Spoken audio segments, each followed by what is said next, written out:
Hello again, RC Enthusiasts. It's your host, Tom Cogswell, here for another Spektrum how-to video. In this video, we're going to be talking about the Spektrum DX5 Rugged.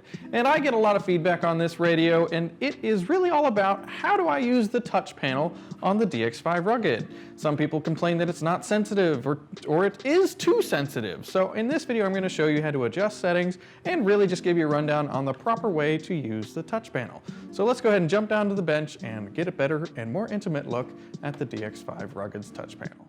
Okay, so we've got our DX5 Ruggeds here. I've got the two versions on my table. One is the orange transmitter only version, and then our one that comes with the receiver. Really, the radios are exactly the same functionality-wise, just a different color. But this one is the one that's been well abused. It's actually the one from the DX5 Rugged production video where it was dropped into the water, and it still works just fine. So if you guys want to check it out, we'll go ahead and use the newer one because the screen's in a little bit better condition.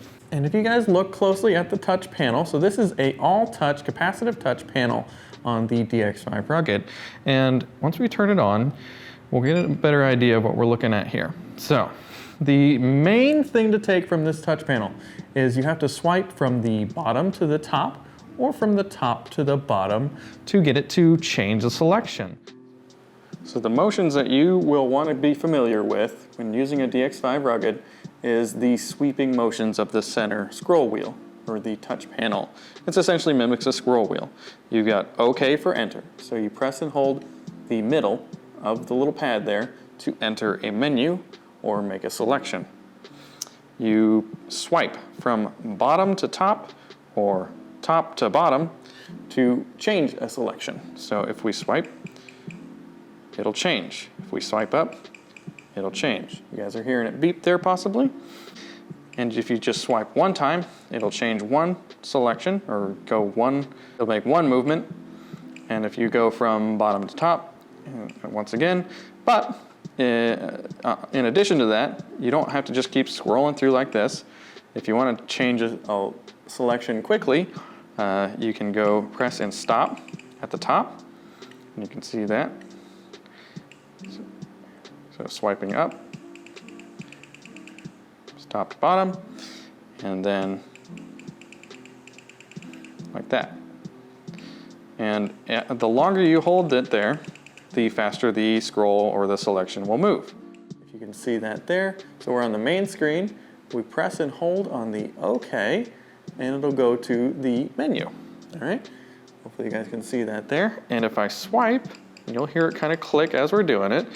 So I'm swiping from top to bottom, and then bottom to top, just like that. And then we've got clear and back. So you just tap on them, all right? So and then we can swipe through the main stuff, go back,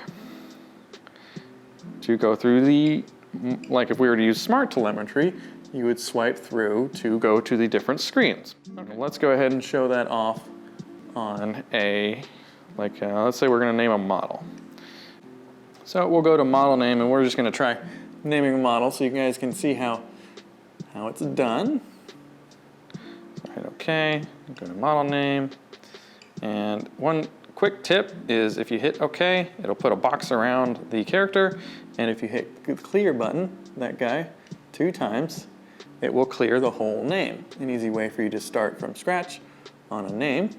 Okay, and then we're going to change it to, what's a good name?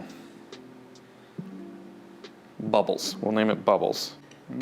There's S. Okay, so we've got Bubbles named up. I guess that's what we're going to call our LoC DBXL E sitting here. And a simple way to just go back to the last menu is the back button. So you just tap that.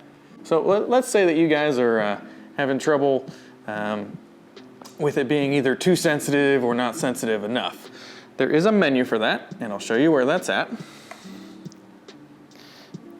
We're going to go down to Settings, and you're going to go to Touch.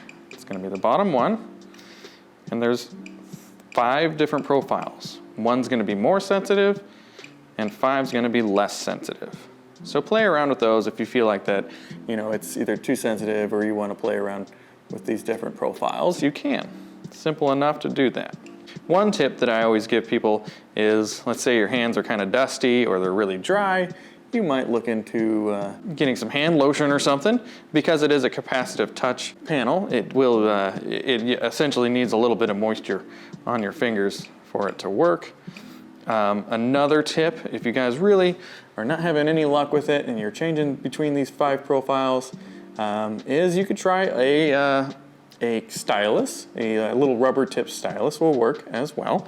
And lastly, if you guys have a model where you feel like it's really having a hard time scrolling and you've tried all of these profiles and you still can't get it to work, have no fear. Go ahead and give our product support team a call and they can help you out. There might be something that, you know, sometimes hardware just goes bad, so we can take a look at it for you and get it fixed up and make sure it's working properly. All right, guys, hopefully this tutorial helped you understand how to best use the capacitive touch panel on your DX5 Rugged. It's real simple how to use, and there is little adjustments that you can make using the menu that I showed you with the 5 different profiles. If it's not smooth for you like we saw in this video, if you choose the different profiles and it's still not working the way that you would expect it, I would encourage you to give our product support team a call or send them an email. I have their information in the description below. Drop them a line and they will be able to help you out and make sure that you have a unit that is working properly. All right, this is Tom again from Horizon Hobby and SpektrumRC signing off. If you guys have any questions or comments, feel free to hit us up on Facebook at SpektrumRC's Facebook page or in the comments below and we'll make sure to get back to you. Thanks again for watching and have a great day.